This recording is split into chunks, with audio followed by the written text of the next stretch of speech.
Hey guys, it's Christian, and welcome to another edition of How It Could Have Been. This is going to be a continuation of a video I did previously called How the DC Extended Universe Could Have Been. And with that video, I did sort of chapter 1 of how the first handful of DC films would have been if I were running DC Studios. So for this video, I'm going to do a continuation of what chapter 2 would have been if I were to continue the storylines I set up previously, as well as integrate storylines from what the original filmmakers of the DCU were intending to do. So with all that out of the way, let's jump in. So first up, we have the Untitled Man of Steel sequel, and for my version, I'm going to be calling it The Last Son of Krypton. So for this version, it'll be kind of following the steps of what Batman vs. Superman could have been. I know the original filmmakers were trying to do a straight up Man of Steel sequel, but of course they were trying to catch up with Marvel, and Zack Snyder was like, nope, let's just put Batman in, let's just put Wonder Woman in, let's just set up the Justice League. So for this one, since we already established in my previous video that we set up all the heroes in advance and then brought them together for a Justice League movie, now all that's out of the way, we can have a proper Man of Steel sequel. So I think for this one, the main conflict would probably be the duality between Clark Kent and Superman. So we didn't really get a lot of that in Man of Steel or in Batman vs. Superman. So for this version, I really want to have Clark Kent really struggling with his identity between being a superhero and then being just a regular Clark Kent, and his relationship with Lois Lane, and then shot with the Daily Planet. And for this one, I really want to bring in Lex Luthor. I know he wasn't in the original Man of Steel version or my version of Man of Steel from the previous video. I really think that one of the things that Batman vs. Superman did right was introducing the character of Lex Luthor into the DC universe. I wasn't really a huge fan of how Jesse Eisenberg portrayed him, so I think for this version, it'd be really cool if they had Bryan Cranston as Lex Luthor. I know he was originally rumored to be Lex Luthor after his roles on Breaking Bad. He already kind of had the bald head, and for the DC Extended Universe version of Lex Luthor, he's supposed to be Lex Luthor's son. So I think that would bring a lot more intimidation to the role of Lex Luthor if we had Bryan Cranston in that role. So we can kind of have the same beats as Batman vs. Superman, where it can kind of show flashbacks of Superman kind of destroying Metropolis unintentionally with his battle with Zod, and we can kind of build up the paranoia that Lex Luthor has about Superman kind of being an existential threat to humanity, and maybe he can request articles to the Daily Planet about how Superman is like a terror to society, and that conflict that the citizens of Metropolis have. Some people see him as a hero, some people see him as a threat, so that can really play into Clark Kent's conflict of like, do I want to keep being a superhero and either being loved or hated by the people of Metropolis, or do I want to just be normal Clark Kent? And maybe we can play off on the whole Superman 2 dilemma of how Superman is feeling that conflict of like, maybe I should just kind of give it all up and pursue a relationship with Lois Lane. So that was kind of like another problem with the Zack Snyder version of Superman, is that you didn't really feel Superman's humanity in a way. He just felt stoic and very dark. I know that was his intention to have more of like a grounded Superman and have more of what would Superman be like in the real world. But I think for this version, we really need to play up Superman's positivity, how he's willing to,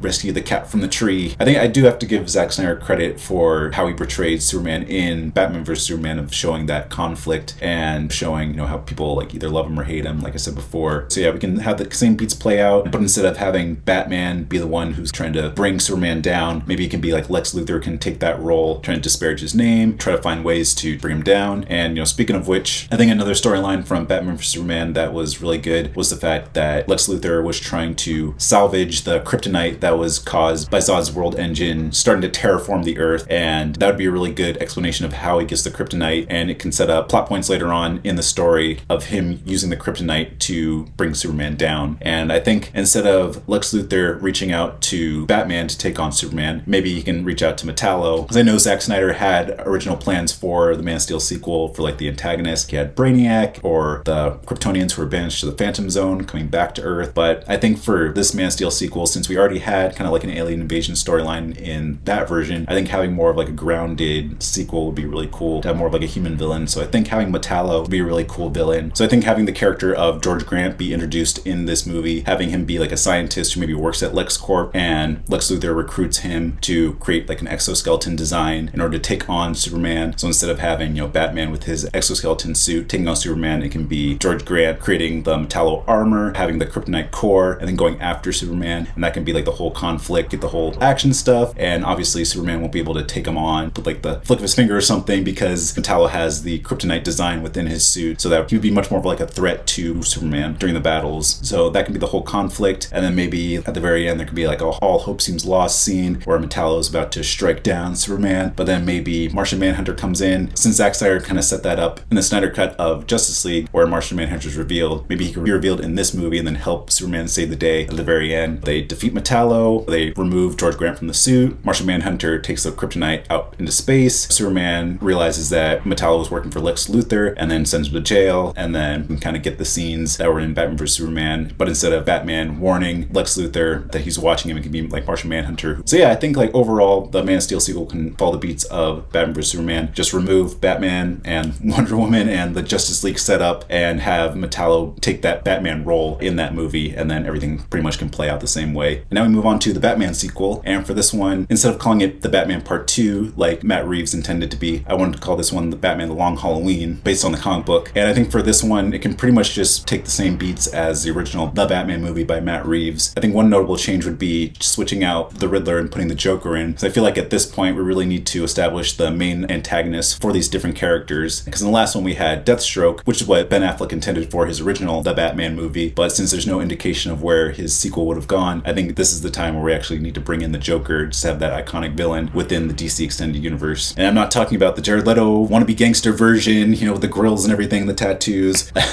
We really need to have more of the grounded version of the Joker. I think having the version that was in the deleted scene of the end of the original The Batman movie by Matt Reeves would be really cool. Just have that kind of psychotic version with the scars and everything. So I think for this one, it can pretty much just follow the same beats as the original Batman movie, just swap out the Riddler for the Joker. I think another notable exception is maybe reduce the role of Mr. Jim Gordon and then replace him with the Flash, since we really need to kind of continue the storylines from my original version of the DC Extended Universe and have those characters reappear. Because for this version, I don't think there would be a Flash sequel. I think at the end of Justice League, especially Zack Snyder's version of Justice League, Barry Allen is really much a complete character at that moment. There's not really much more that we can explore with him. At least I feel like. I know there's Reverse Flash, the Flashpoint storyline, all the conflict he has there. But really, I think his main arc was making his father proud, becoming the best of the best. And I think with this one, since at the end of my version of the Flash, he's able to get that job at the police department. And with this one, I think it'd be interesting if instead of working in Central City Police Department, he's actually working at the Gotham City Police Department. We can still have Jim Gordon in there, but maybe he can kind of dispatch Barry Allen as his apprentice to work with Batman, instead of having Robin as Batman's sidekick. Now it could be the Flash as Batman's sidekick in a way, and they can form a partnership since they worked with each other previously in Justice League. So yeah, all the same beats can play out with the Batman movie, except now it's the Joker taking the Riddler spot, taking out all the different corrupt officials within Gotham City one by one, and Batman and the Flash have to figure out what's going on, who's doing this, how they stop him, and then at the very end, obviously they can finally capture him, send him to Arkham Asylum, and everything can play out. I think one change that I would make would be to take out the ending from the Batman movie of the whole flooding of Gotham, and then the snipers trying to take out the elected official of Gotham City. I think all that can just be cut out. I think once the Riddler is captured, the movie can pretty much end right there, and then we can just have the ending that was from the Batman of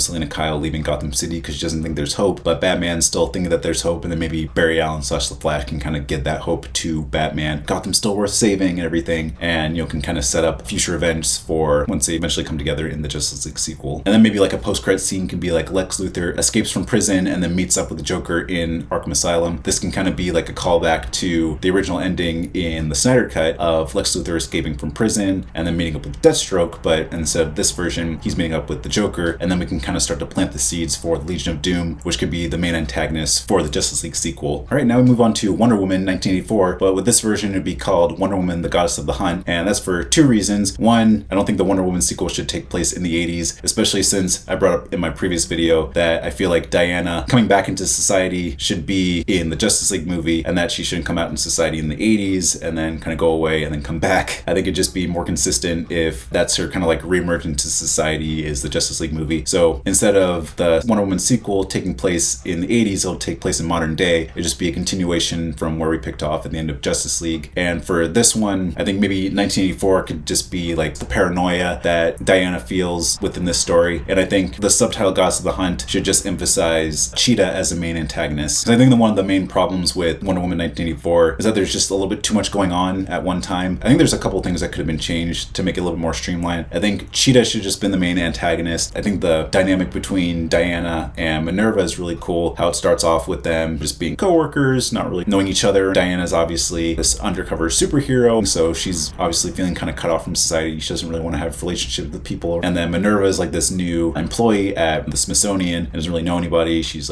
socially awkward. She doesn't really know what's going on. But then, Diana being that really good person, reaches out to her and strikes up a friendship with her. So I think all that's great. And then once we get to that scene where Wonder Woman stops the robber, exposing her powers unintentionally, Minerva can see that and be jealous. And then, that's when the whole Dreamstone aspect comes in. I think that was a fine plot point from Wonder Woman 1984. Minerva can still make the wish to become sexy and cool and strong, just like Diana. But I think another change would be movie, I don't think Diana should wish back Steve Trevor. So I think one of the main problems that a lot of people have is the whole thing of Steve Trevor taking over some random guy's body and how there's like no consent with their relationship. So I think maybe Wonder Woman can retain her wholesomeness and not be tempted by the Dreamstone to bring Steve Trevor back. And I think instead of having Steve Trevor, maybe he can be replaced by Cyborg, not necessarily like a love interest, but just have an ally to go against Cheetah. Like I said before with Batman Long Halloween, my idea for that is to continue the storylines from the Justice League, where the Justice League are kind of going their separate ways, but they're still working together, so there's still like partnerships. So Superman's working with Martian Manhunter, Batman's working with the Flash, and now Wonder Woman can work with Cyborg, since the Flash and Cyborg don't really have anywhere to go after the events of Justice League, so now they can be partnered up with the main DC Trinity characters. So the same beats can play out as the story goes on. Minerva becomes more powerful, she wants to become an apex predator, she becomes a cheetah, and then all the same plot beats can play from there. I think another notable change is to take out the character of Maxwell Lord. And I think his dynamic is a little cartoony, becoming the Dreamstone, granting everybody's wishes and creating all this chaos. But I think just to have like a straight up cool, awesome Wonder Woman sequel, I think just having the main battle between Wonder Woman and Cheetah would be really cool, with Cyborg as the ally in that. So like I said before, the same beats can play out. We can kind of get to the ending where Diana's trying to reach out to Minerva and try to regain her humanity, try to renounce her wish, but obviously Cheetah's not going to be accepting of that. Diana is forced to send that electrical shock to her at the lake, and Cheetah can pass out. Maybe Diana destroys the Dreamstone, and then the wish that Minerva had for herself can be expelled from her, and then she turns back to normal. So overall, those were the only kind of changes I would make. I think Wonder Woman 1984 is fine, but I think it's just a little bit more cartoony than the first one, a little less grounded, a little more campy. I know that was kind of the intention that Patty Jenkins was trying to make, but I think after all the stuff that Diana went through in her movie and in Justice League, I think she deserves a more grounded sequel. So I think just streamlining it a little bit more, taking out a couple elements, and just having the main battle between Wonder Woman and Cheetah would be really cool. So those would be the only changes for that. Okay, now we move on to Aquaman and the Lost Kingdom. This would be an interesting one since at the moment of this recording, Aquaman and the Lost Kingdom hasn't come out yet, and there isn't really much of a synopsis online or any trailers or anything that can indicate what the plot would be. So I'm kind of just making this one up as I go along. So I think the main conflict that would be really cool is that in the synopsis it says that Aquaman has to defend the Seven Kingdoms from an ancient power that gets released. And I think what would be really cool is that if the ancient power has to do with the Trench, and I was reading up on the Trench, and with that one has the Queen and then the Alpha King, and then maybe there's some divers or some scientist, or maybe Randall Park's character, maybe his whole business, maybe they're mining a little bit too deep within the oceans and they kind of unintentionally unleash this ancient power, and maybe some of the divers transformed into king shark or stingray or all these different creatures, and they become sort of the heralds for the Alpha King and the Queen. And back in Atlantis, Arthur Curry finds out about this, and he has to protect the Seven Kingdoms from this ancient power. And not only is he trying to unite all these kingdoms together because there's all this different conflict, but now he has to protect it from this ancient power, and obviously he can't do it alone. He still has Mera and Volko, but he still needs more people. So I think would be a really interesting dynamic, which I know they're hinting at in the new Aquaman movie, is a tension-filled alliance between Aquaman and Orm. So it's kind of like a road trip movie. Maybe they can work together. Maybe Orm isn't willing to go just yet, but maybe the Trench attacks Atlantis and maybe wipes out several of the Atlanteans. Maybe they kill Atlanta, and that really inspires Orm to join Aquaman into this journey to go into the Trench, stop this ancient power, reseal what was broken, and then restore peace to the Seven Kingdoms. And obviously we can bring back Black Manta. Maybe he's a little bit more powerful now, and maybe he's contacted by the Alpha King since he needs some kind of boots on the ground character, or I guess boots in the ocean character, to go after Aquaman. So Black Manta can be that right hand man. Maybe the Alpha King and the Queen can imbue Black Manta with some kind of powers or abilities so that he can actually fight Aquaman, go toe to toe. So maybe there can be towards the end there can be this whole big battle between Black Manta against Aquaman and Orm, and maybe Orm can sacrifice himself to save Aquaman's life. Maybe in this one Aquaman can get his hand chopped off, and then it gets sent into the Trench, and this can be the start of him with his hook hand. I mean, filmmakers want to do that. I think that would be cool. And then it's kind of an all hope seems lost. It seems like the Trench is going to take over the Seven Kingdoms, and then maybe Volko and Mera inspire him to take up the Triton and battle the Alpha King. So then they go into the depths of the Trench and they fight the Alpha King, take him down, take out the Queen, stop her from creating more Trench creatures. They seal up the rift or whatever it might be that's causing all this ancient evil to pop up, and then they restore peace and goodness to the Seven Kingdoms. And now the whole arc for Arthur Curry is that now he's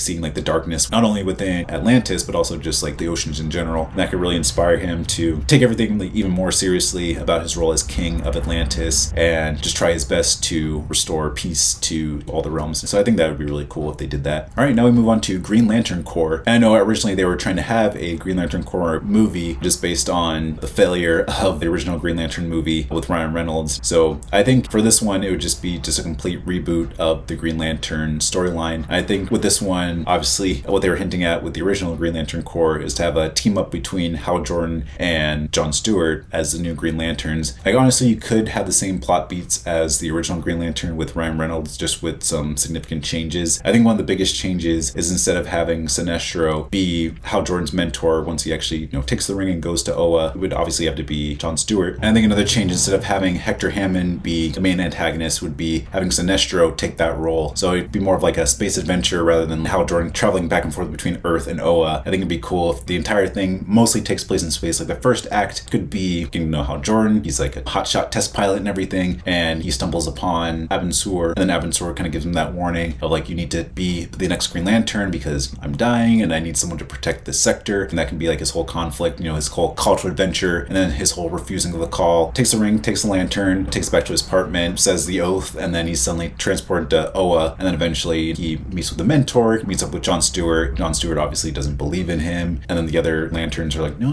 he was chosen for a reason, and we have to really be true to Abin Sur's wishes and all that. And then we can kind of get to the second act of Hal Jordan being trained by John Stewart, kind of like James Gunn's ideas for lanterns. Maybe it can be like a kind of true detective in space, or like Seven or something. They're trying to like solve all these different mysteries and crimes and stuff like in space, or like a Lethal Weapon or something like that. And then the midpoint could be Parallax, could be Rising Gun in power. He needs a herald, so he turns to Sinestro, who's kind of been awakened on that planet that he was banished to, and he's kind of imbued with the power of Parallax. Comes to the Green Lantern Corps, destroying everything. That can be kind of like the wake-up call for John Stewart. It's like, okay, we really need to train Hal Jordan in the way of the Green Lantern to take on Parallax and Sinestro, and that can be like the second half of the second act of the training and the different battles and everything. Hal Jordan becomes even more powerful, and then we get to the climax where Hal Jordan actually fights Sinestro. Maybe Sinestro can find out that Hal Jordan was from Earth, so he attacks Earth, attacks Harold Ferris and Amanda Waller, or whoever you want to have, and then Hal Jordan and John Stewart can team up to save the day, save all the citizens. And then we can kind of get the same beats as we had from the original Green Lantern of Parallax becoming even more powerful. He extracts himself from Sinestro, and maybe John Stewart can take Sinestro to the prison, and then we can have the same climax of Hal Jordan chasing Parallax around like the universe and towards the sun. Parallax gets sucked into the sun, and Hal Jordan's about to be sucked into the gravitational pull as well, but then John Stewart can come in, save him. That can be their whole resolve and everything. Hal Jordan has proven himself to John Stewart that he's a worthy Green Lantern. He becomes the Green Lantern of the sector to eventually take John Stewart's place, and can kind of go from there. Now we move on to the Justice League sequel, which this one I'm calling Justice League Doomsday. And for this one, it's not necessarily a reference to Doomsday the character, but Doomsday to reference the Legion of Doom, which is what the filmmaker's intention was for the Justice League sequel that Zack Snyder was going to do. And I think with this one, throughout all the films leading up to this one, maybe all the post-credit scenes could have some kind of scene of one by one, each of the Legion of Doom members gets recruited to the team. So maybe at the end of Wonder Woman 1984, they can still have the mid-credit scene of Asteria being introduced, played by Linda Carter, but then the post-credit scene could be Lex Luthor and Joker recruiting Cheetah, maybe breaking into like some kind of prison that she's in and then recruiting her. At the end of Aquaman, it could be this team recruiting Black Manta, going to the prison that he's in, recruiting him. And then maybe at the end of Green Lantern Corps, it can be Desaad reaching out to Brainiac and telling him about the whole anti-life equation that's on Earth that Steppenwolf found out from the previous Justice League movie, and that Earth needs to be terraformed. But in order to do that, he needs a Kryptonian in order to activate the technology. And obviously at this point, Superman's too powerful. But I think something that would be interesting is that at the end of Man of Steel, maybe for the post-credit scene of that movie, we can have Martian Manhunter reaching out to Superman and telling him that Kara Zor-El, aka Supergirl, is still alive. So I think one of the interesting things that The Flash did, despite that being a box office failure,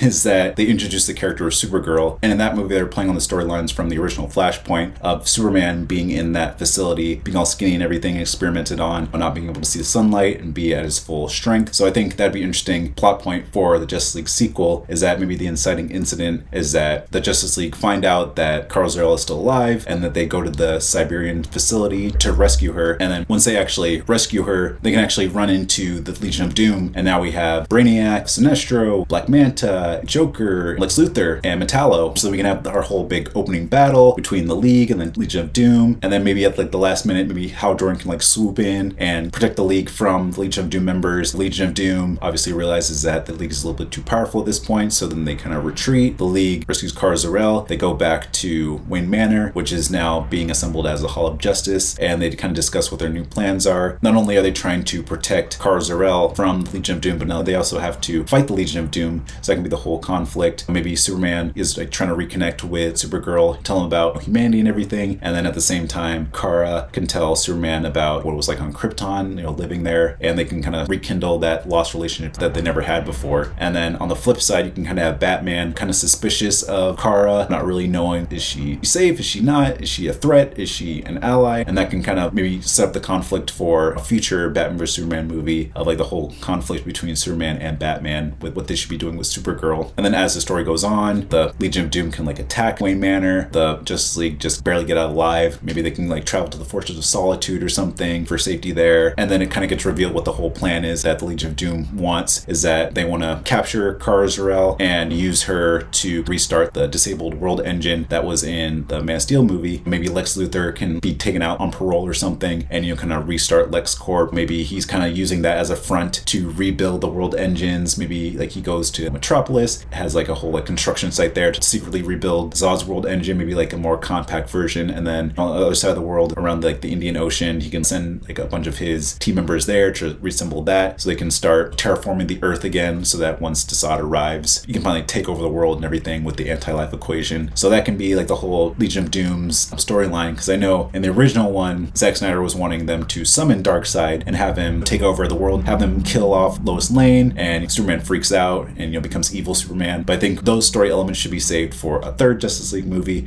and for this one, it should just be about the Legion of Doom and just have like hints of Darkseid here and there. But speaking of which, I think having the whole idea of Batman having the visions of post-apocalyptic future and the evil Superman, I think that could stay in there. And maybe instead of him seeing Clark Kent Superman, maybe he sees a super person. Maybe he just sees flashes of like someone flying around. Like, is it Superman or is it Kara Zor-El? And maybe that can create more conflict within Batman of like, do we really trust Kara to like help us and everything? And maybe he can have like preemptive measures of like what he should be doing. Maybe we can have like the whole sequence that was in Batman vs Superman of like future Barry Allen coming to Bruce Wayne in the past and saying, Lois is the key, gotta protect her. And that can kind of create the paranoia within Batman to really have like preemptive measures just in case Superman does go off the rails, or in this case Kara Zor-El does go off the rails, so that can create more tension. But then, as the story goes on, half the Legion of Doom is working on like the world engine stuff, and then the rest find the Justice League again. Maybe they capture Kara because they need like her genetic code in order to power the world engines, and they need like her DNA because maybe she has a little bit of the codex within her because she's part of the L family, and they need her like genetic signature in order to not only power the world engines but also to kind of terraform it in the way that would bring about the anti-life equation or something like that. So they attack Justice League, they capture Supergirl. It's kind of like an all hope seems lost situation. The Justice League are battered to a pulp. They're divided amongst their like ideology of like what should they be doing, not only to fight the League but also what they should be doing with Supergirl. And then maybe like Amanda Waller can come in at the last second and